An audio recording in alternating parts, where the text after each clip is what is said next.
Bueno,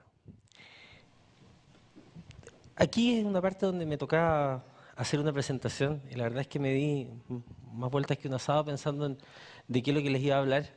Y algún tema trendy, hay Open Data, y Open Linked Data y cualquiera de esos temas, pero en realidad el objetivo de esta conferencia en general era tratar de hablar de cosas prácticas, de cosas concretas. Y cuando traté de pensar entonces qué mensaje queríamos transmitir, probablemente el mensaje que nos gustaría transmitir es la experiencia que hemos tenido a lo largo de este tiempo que hemos estado implementando soluciones y particularmente acerca de la importante necesidad de hacer transformaciones en las instituciones públicas para que la innovación ocurra. Y tal vez eso es algunos de los aprendizajes que tenemos y que estamos en proceso de aprender y probablemente necesitamos mucho más para poder saber cómo hacerlo. Lo primero era, bueno, cuando teníamos que pensar en modernizar, la palabra modernizar ya nos ponía un poco incómodos, porque es una palabra antigua, ¿ah? Tiempos modernos, una película de Chaplin bastante. Y entonces en realidad modernizar era tan molesto como gobierno electrónico, que terminamos cambiándolo por gobierno digital para que por lo menos sonara un poco eh, más actual. Pero entonces modernizar era como, bueno, hacer que sea más moderno, y más moderno habíamos definido que era más cercano, pero también surgía mucho este concepto de innovar. Y el problema con la palabra innovación es que es una palabra extremadamente usada, es la típica venta de pomadas de consultor, ¿no es cierto? Vamos a hacer innovación, vamos a hacer cambios, aprendamos a innovar. Y la verdad es que, ¿qué es lo que es eso? ¿Qué es lo que es innovar? Y ahí es donde empezamos a darnos un poco vuelta respecto de ese tema. Entonces, no sé si pueden avanzar la presentación. Ya. Entonces, lo primero era, bueno, innovar es llenar de tecnología. Entreguémosles iPad a todo el mundo, ¿no es cierto? Y dejemos que todo esté en línea y a través de los móviles y vamos a innovar. Probablemente no. De hecho, una de las primeras cosas que pensamos era en tratar de digitalizar la agenda que tenía que ver con tecnologizar. Pero también la innovación no es necesariamente acerca de hacer cosas disruptivas, porque lo típico, ¿no es cierto?, es, bueno, hagamos cambios totales, hagamos la gran diferencia. Descubrimos que tal vez una de las principales innovaciones era hacer la pega y hacerla bien. Y muchas veces nos falta hacer eso. En los servicios públicos, ¿no es cierto? Cuando se entrega un servicio eternamente lento, cuando uno escucha, ¿no es cierto?, frases del tipo, no, pero mira, esta cuestión se demora 7 meses de entregar el beneficio, pero la gente está acostumbrada. Y siempre ha sido así, entonces, y uno se da cuenta, ¿no es cierto?, que existen formas un poco terribles y kafkianas de entregar los servicios. Y por lo tanto, la primera innovación es definir cómo podemos entregar bien ese servicio. Y ese fue como el primer foco. El otro tenía que ver, y debería haber una frase ahí, pero que no está, pero que tiene que ver con que en el fondo si siempre hacemos lo mismo vamos a obtener los mismos resultados. Y nos encontramos con muchas soluciones de este tipo. Por ejemplo, este es un sitio que se llama GovBenefits, que en Estados Unidos permite poner una serie de datos acerca de uno para poder definir beneficios que están vinculados. Entonces, lo interesante es que son toda esa cantidad de formularios, esto llega como hasta acá, y la persona tiene que estar varias horas llenando todos esos formularios para que luego le aparezca una lista, por ejemplo, de 150 beneficios para elegir. Entonces, claramente es absolutamente inusable, pero no es muy distinto a que la persona hubiera ido a un lugar, lo hacen llenar un montón de formularios, luego le entregan un montón de información. Es decir, de alguna manera, a veces creemos que parte de la innovación es pasar a digital, pero es como pasar de escribir en máquina de escribir a escribir en Word y luego imprimir. De alguna manera, uno de los temas que teníamos que visualizar es cómo cambiamos, ¿no es cierto?, al usar tecnología, la forma en que se hacen, ya sea a través de interfaces, ¿no es cierto?, diferentes, y tal vez ya deberíamos estar pensando, no sé, en los Google Glasses, ¿no es cierto?, y cómo hacemos que las personas vean la información en todas partes. El otro tema tenía que ver con escuchar la voz de los expertos. Y la mejor experiencia que tuvimos fue justamente conversar con las personas y saber qué es lo que necesitaban, pero de la manera lo más fácil posible. Cuando lanzamos el primer portal de Chile Atiende, lanzamos un montón de alfas. Le copiamos la idea a los ingleses y empezamos a recibir comentarios de los ciudadanos. Y la verdad es que nos sorprendimos, porque al principio nosotros jurábamos que estábamos haciéndolo estupendo. Nos sentíamos expertos de la arquitectura e información, hicimos unas interfaces. Gracias. Unas interfaces que si ustedes las hubieran visto eran pero preciosas, pero cuando las pusimos a los ciudadanos las encontraron absolutamente inútiles. Y nosotros un poco ofendidos, porque la verdad es que nos habíamos esforzado bastante, habíamos copiado experiencias internacionales, pero descubrimos que copiar las experiencias internacionales no nos servía mucho, porque en realidad las personas que utilizaban esto no entendían esa interfaz y teníamos que ser capaces de adaptarnos, ¿no es cierto?, a la cultura y todo eso. Y hicimos consulta pública, recibimos solicitudes y hasta el día de hoy seguimos perfeccionando el portal de Chile Atiende. Esta iniciativa que ya les comenté, ¿no es cierto?, nos ha permitido hacer una cuestión impresionante, priorizar las cosas que tiene que hacer un servicio público en base a lo que los ciudadanos requieren. Entonces, de alguna forma, esto nos ha llevado a entender que existe este concepto del codiseño de servicios y probablemente una de las mejores formas de innovar en ese sentido es darse cuenta que quienes mejor saben lo que necesitan son los mismos usuarios y por lo tanto trabajar con ellos. Y no solo trabajar con ellos haciendo un focus group, porque lo clásico es que hagamos una encuesta, ¿no es cierto?, un estudio de mercado, un focus group, escuchamos un par de cosas y tomamos eso y decimos, mira, escuchamos a los ciudadanos. No, tenemos que ver cómo los involucramos en el proceso, ya sea con una encuesta flash que pueden hacer en el mismo momento que están recibiendo el servicio, es decir, capturar el feedback en el momento que está ocurriendo. Pero uno de los problemas grandes es que, ok, fantástico, estamos escuchando a los ciudadanos, queremos hacer cambios, pero la pregunta es, ¿las organizaciones están preparadas para eso? Y la verdad es que las organizaciones no están necesariamente preparadas para eso. Hoy en día vemos, ¿no es cierto?, que cuando hay que gestionar un proyecto, siempre recuerdo cuando hay gente que nos dice, bueno, pero es que para hacer eso se necesita una gran cantidad de millones de dólares y es un proyecto que debería demorar unos 18 meses, etcétera. Nosotros nos hemos dado cuenta que en general cuando un proyecto demora más de 6 meses, se empieza a miserablear lentamente. Y incluso se miserablea si es que a los 3 meses no tiene algún resultado, o incluso al mes, porque va perdiendo credibilidad y se va transformando en algo que va a ocurrir en algún momento. Pero eso implica cambiar la mentalidad. Eso implica no enfocarse, no sé, en que tengo la certificación del PMI y entonces vamos a hacer un proyecto con una carta Gantt completamente compleja, con una PMO que va a hacer el seguimiento de cada uno de los detalles y de alguna manera le ponemos un montón de carga al desarrollo o a la gestión de proyectos que empiezan, y claro, que nos hacen sentir seguros. ¿Ah?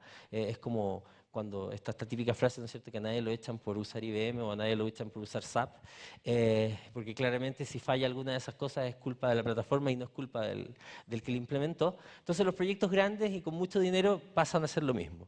Pero entonces el desafío es cómo podemos generar una gestión mucho más ágil. Y eso implica mirar las cosas distinto. Implica, por ejemplo, decir, vamos a hacer un prototipo. Y apretarse la guata un poco y decir, voy a hacer algo que no va a funcionar por completo. Va a funcionar a medias, pero de alguna manera va a permitir crear la realidad. Y eso tal vez es lo más importante, porque hacemos que exista el proyecto. Y de esa manera, ¿no es cierto?, las personas ya lo pueden empezar a usar y recibimos feedback inmediato. Pero eso es un cambio de visión de la organización, que tiene que empezar a tomar riesgos. Y la toma de riesgos probablemente es una de las cosas más complejas de hacer, para luego ir reaccionando rápidamente.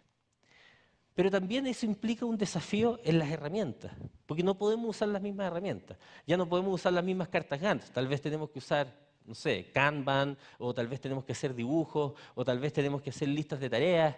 Es decir, hay un montón de metodologías que tal vez nos facilitan las cosas, pero también nos obliga a pensar de manera más creativa el uso de la tecnología.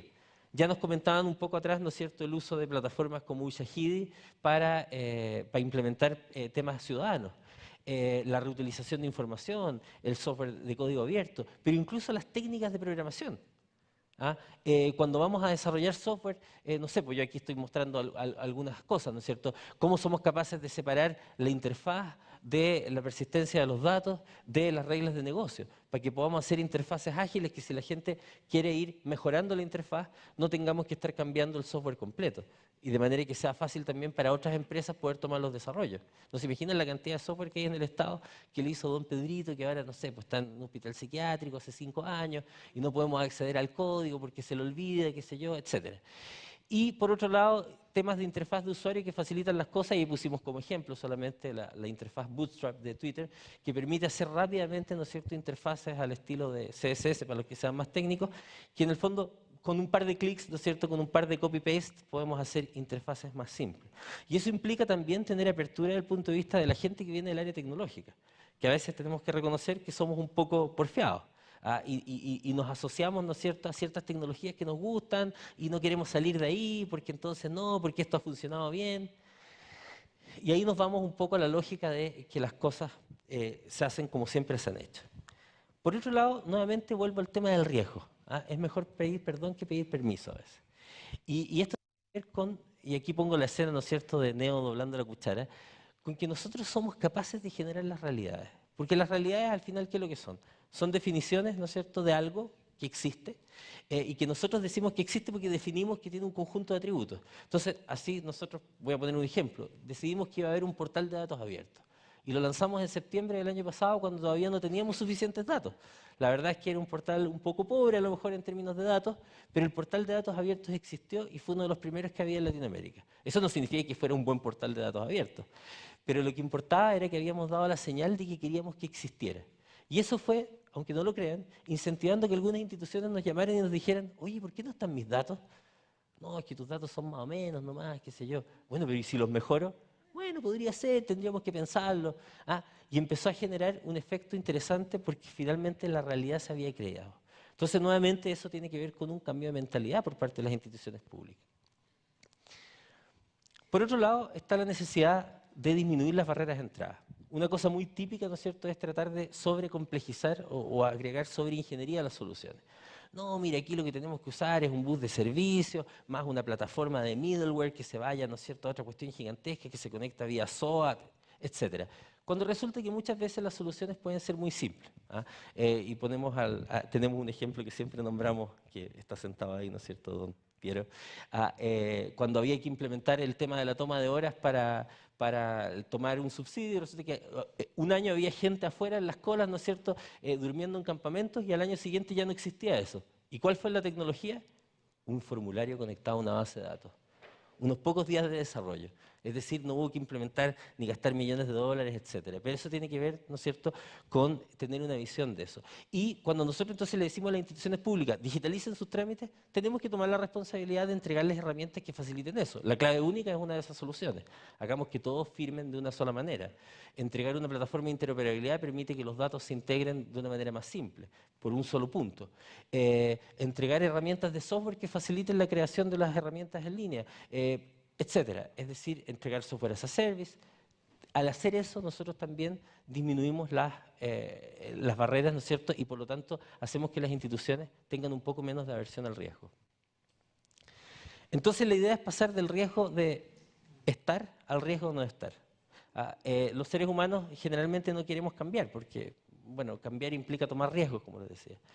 Pero una de las formas de tratar de generar, ¿no es cierto?, el que no exista esta aversión al riesgo, es tratar de juntar aquellas instituciones que tal vez están un poco más familiarizadas con tomar riesgos y empezar a mostrar las soluciones que se están ocurriendo para que otros quieran ser parte de eso. Nos ocurrió con Chile Atiende, por ejemplo, que al principio se iban integrando unas pocas instituciones, pero hoy día las instituciones que al principio les daban un poco de susto, ¿cómo es que yo voy a llevar mis procesos de atención a una misma sucursal? Y la cultura, qué es lo que pasa con nuestros sistemas, etcétera. Pero resulta que hoy día hay suficientes instituciones y las instituciones quieren hoy día ser parte de esto. Y lo mismo puede ocurrir con cualquier institución pública. Una institución que requiere, ¿no es cierto?, que ocurra algo, un proyecto, no sé, tenemos proyectos de comercio exterior, tenemos proyectos de economía, tenemos un montón de proyectos que requieren de colaboración de las otras instituciones. Parte de la seducción es hacer que quieran hacer estas cosas. Entonces, básicamente, creemos que parte importante de las instituciones públicas hoy día tienen que ser capaces de pensar de manera ecosistémica. Es decir, por un lado, de manera multidisciplinaria, entendiendo que tienen que saber de distintos ámbitos, ¿no es cierto?, y juntar distintas disciplinas para que las cosas ocurran. Tomar estos riesgos, pero también entender que no están solas. Entender que hay que trabajar con la industria, que hay que trabajar con la academia, que hay que trabajar con los ciudadanos. Ese matrimonio múltiple, ¿no es cierto?, es absolutamente necesario. Para nosotros ha sido importantísimo, ¿no es cierto?, el apoyo que hemos tenido de la industria en que entiendan las necesidades que tenemos para entregar soluciones ad hoc. Entender las necesidades que tienen los ciudadanos para diseñar las cosas que luego le vamos a pedir a la industria que haga.